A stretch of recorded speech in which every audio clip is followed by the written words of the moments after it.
Alrighty, I think we're about ready to get started.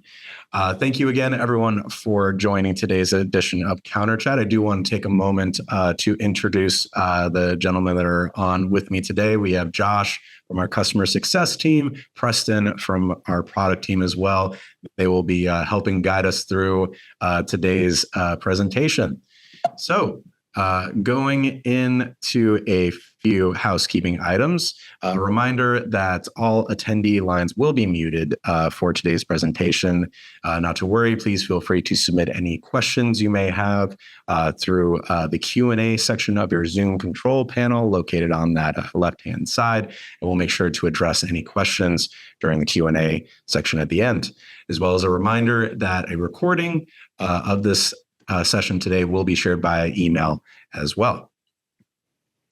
A little bit about what we're going to be discussing on the agenda today. We'll be going over some product updates. Notably, we have a couple of enhancements to automated rules within Prokeep, the rule slide out enhancement, as well as the send message rule enhancement. We'll be going over that in just a second. And our customer success guru, Josh, will be going through some best practices and tips regarding compliance for broadcast text messages. So without further ado, let's get into some updates and new feature releases. So as we discussed at the top of the presentation there, one of the two enhancements with regards to automated rules that we have out now is the rule slide out. A big thing to keep in mind here, if you are in a position where you are editing the configuration nuts and bolts of your various automated rules, such as the ones you can see here, no need to drill down into the nitty gritty of those rule settings. With the rule slide out enhancement here, all of that visibility is now provided for you at a glance. Any conditions, specific action directions, and it is sliding out there for your convenience. You can see that a little bit more on this slide here as well. The if, then, and when components, once again, allowing you to operate more efficiently, saving you time and resources, helping you scale as you grow your business. So very cool stuff there.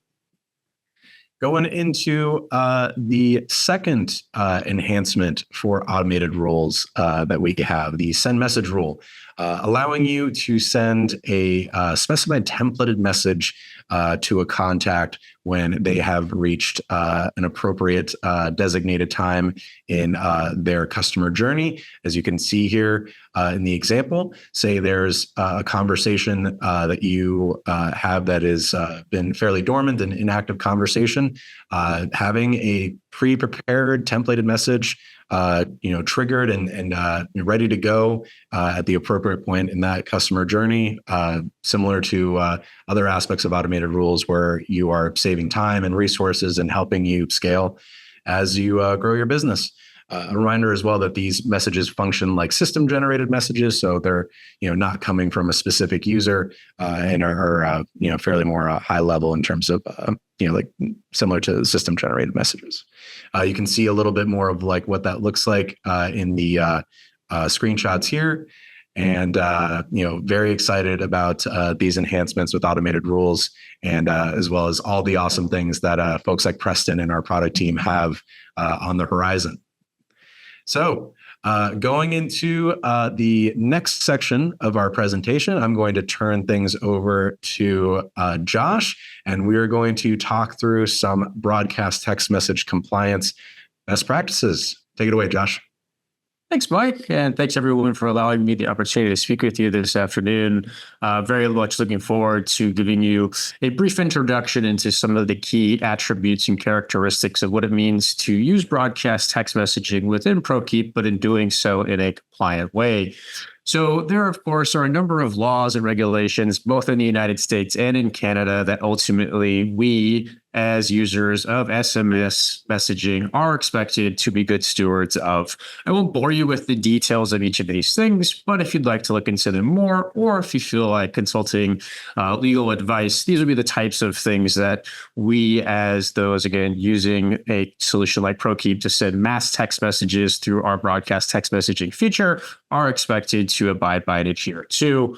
Essentially, all these boil down to the one single most common characteristic, which is we have to get consent to have these messages from Prokeep be sent to these particular consumers, known as getting them opted in, which we'll touch on a little bit later. And then also, of course, it is important to call the fact that this guidance and this advice that we're sharing today is educational in nature. It does not constitute legal advice or guidance. Again, in which case, if that's what you're seeking, we encourage that you reach out to a law professional in your particular region of the world. So, as I mentioned a moment ago, the key thing that you are expected to do when using our broadcast text message feature, which allows you to send mass text messages, hundreds, thousands, or tens of thousands of text messages or picture messages through that feature, is to get that person aware of the fact that you're going to be sending them this type of correspondence in advance of doing so. And that is what is known as getting their express consent. And in some cases, we'll touch on this later, it's actually required that that is written consent. Ultimately, this then opts that particular individual into the ability in Prokeep to add them to your broadcast text message campaign and be able to send that message out with relative ease. And it prevents them from considering and reviewing it as spammy in nature, potentially causing them to unsubscribe, for example, by responding with a stop command, as you see here in the bottom of the slide, which Prokeep, of course, will respect, thereby and in turn opting that customer out, so that way they do not receive future broadcast text messages down the road.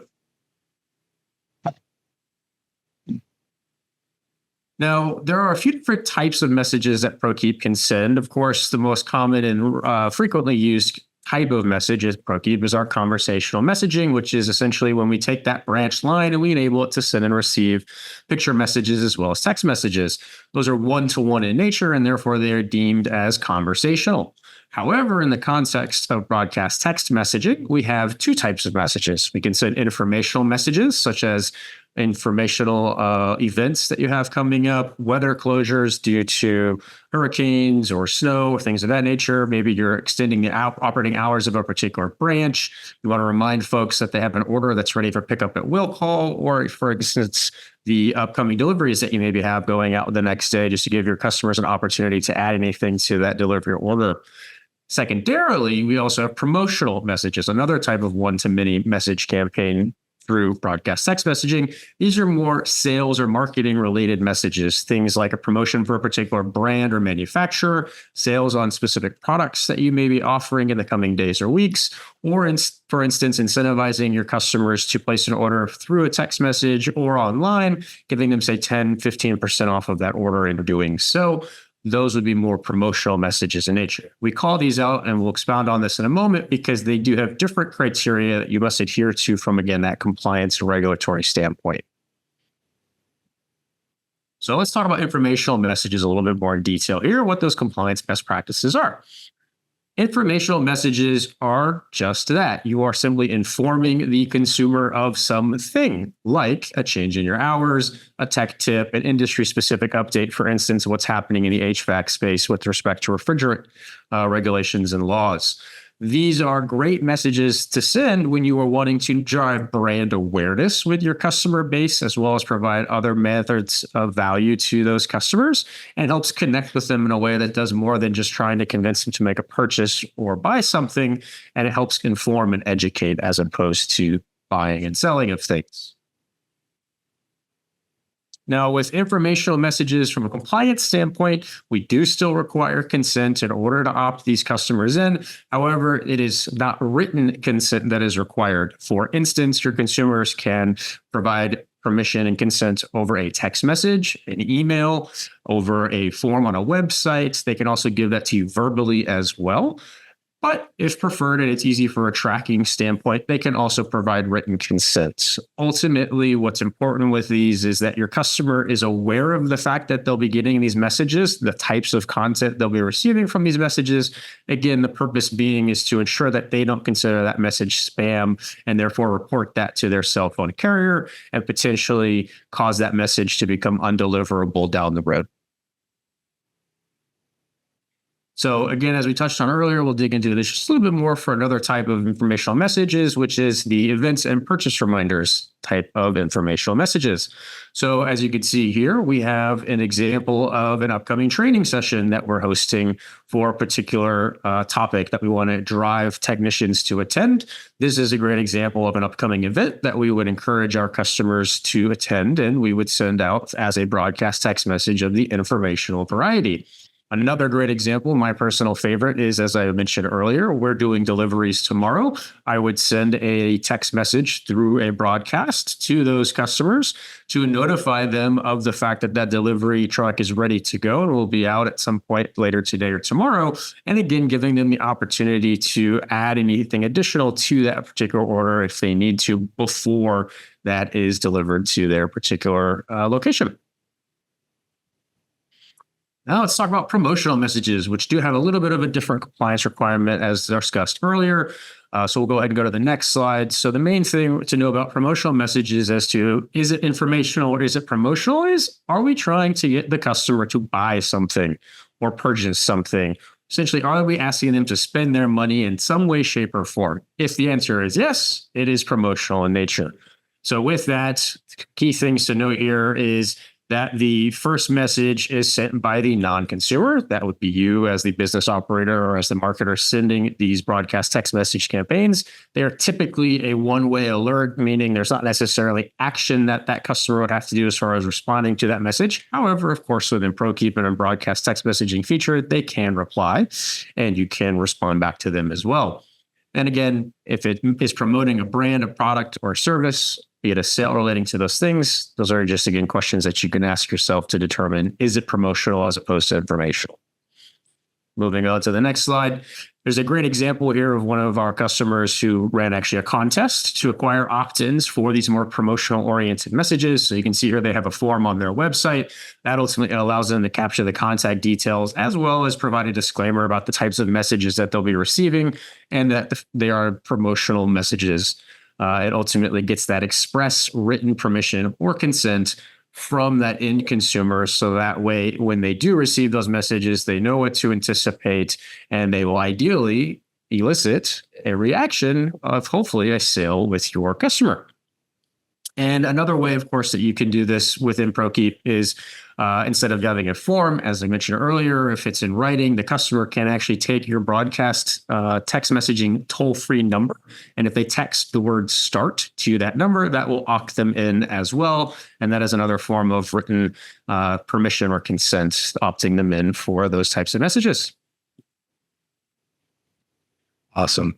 Thank you for that, Josh. I think a lot of great takeaways and insight pertaining to broadcast text messaging compliance and some helpful tips and tricks to keep in mind there. As I mentioned before, we have reached the Q&A portion of our presentation. We do have a couple of questions coming in here. Bear with me one moment as I just get these questions answered. I think we have a fan of that automated rules segment from a little bit earlier. We have a question coming in asking whether there are any plans on the upcoming product roadmap to add more enhancements to automated rules. I think that's a pretty good question for my friend Preston here. Preston, is there anything we can let the folks at home know about that question? Yes. Yeah. So we have a number of other triggers, conditions, and actions that can happen that are rolling out for automated rules.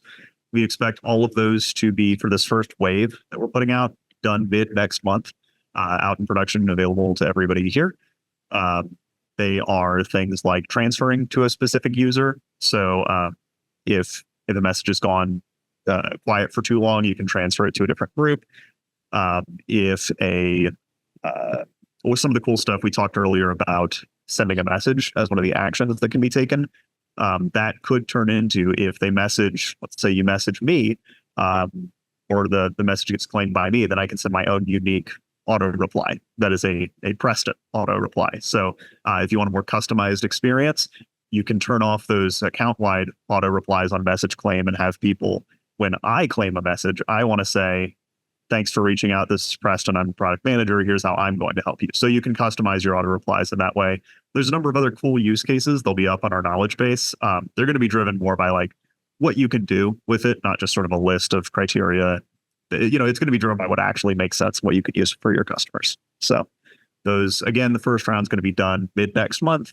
And after that, we'll be taking feedback to learn from y'all other ways to do it. And if it's not cool ideas, if it's cool ideas that we can't do with what we built so far, we'd love to sort of write them down and start building on that and see if we can add some more things.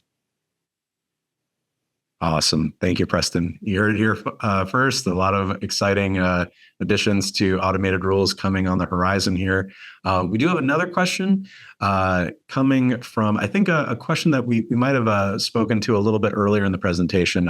Josh, there's a question coming in here about best ways to attain that express written consent for consumers that are that you're looking to send text to. I think from earlier in the presentation, we discussed there are a number of ways to do that, but maybe if we could refresh this memory here. Yeah, there's a number of ways you can do it. You can go the old-fashioned way, of course, which is pen and paper. You could print out a document that you write, say, in Microsoft Word and have stacks of those lying around. Probably wouldn't recommend it because that's going to be a little tough to manage and keep track of over time, right? But I would say the most common and most effective way, which we probably all experience at some point in our digital journey on the internet, is when you go to a website, you go to fill out a form and you add in your contact information. There's probably a checkbox that references the ability to send SMS messages that are informational and or promotional in nature to that telephone line. And it's usually the best and most efficient and easiest way to track that sort of consent being provided. Of course, you can also capture that within Prokeep, as I said earlier, in an electronic manner, just by having that particular customer text your toll-free number for your broadcast text messaging line with that phrase start. And that will also associate that to their contact record if one is saved for them. For example, if I have Josh saved with his phone number associated to it, Josh text start to that toll-free number. It will now automatically toggle an option within Josh's contact saying that he is opted in, and we'll see in the record of that contact's conversational history that he texted us asking to opt in for that type of communication at some point in the past. Perfect. Love it. Love it.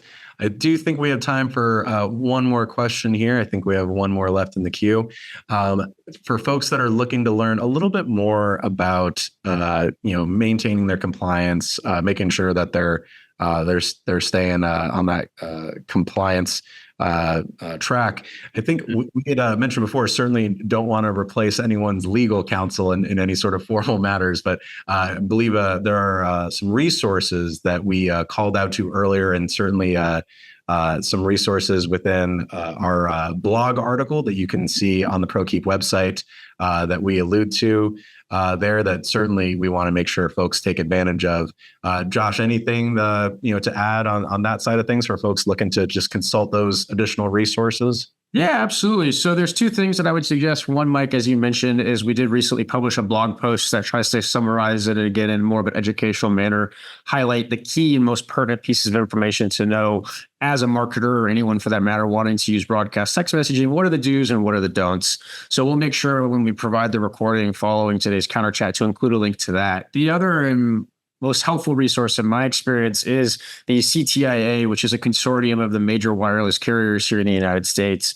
They have a document. It is their best practices guide to marketing via SMS. And we'll make sure we include a link to that as well. It's a little lengthy, not the most exciting or invigorating read, that's for sure, but it really does a great job of telling you what those carriers will and will not tolerate on their network. But again, the main theme all boils down to the same thing, which is getting those customers to opt in and provide consent to receive those types of messages, which ultimately in turn makes sure we don't necessarily run the risk of violating any laws and exposing ourselves to potential fines, both in the United States and in Canada, if we were to do the opposite, which is messaging people when they haven't opted in and given us that consent. Definitely. Yeah, that CTIA document on, I think it's like page 12 or 13 is probably the one that you've got to start with. If you look at it, you get intimidated. That's got a little table, says conversational, which is your normal Prokeep text you'd have with people, informational, which Josh already explained, and promotional. And then it gives you what level of consent you need to capture, as well as examples and how to do it. So exactly. Great resource for sure. Love it. Appreciate the pro tip as well, Preston. I think we're coming at about time here. I want to thank my fellow panelists, Josh and Preston, for being on with us today and sharing their knowledge. Thank you to everyone who is in attendance today. We really appreciate you all engaging with us on these counter chats. A reminder again that the recording and resources discussed earlier will be shared via that follow-up email. Be sure to stay tuned for the next edition of Counter Chat as well. Thank you again for attending, and we will see you all very soon.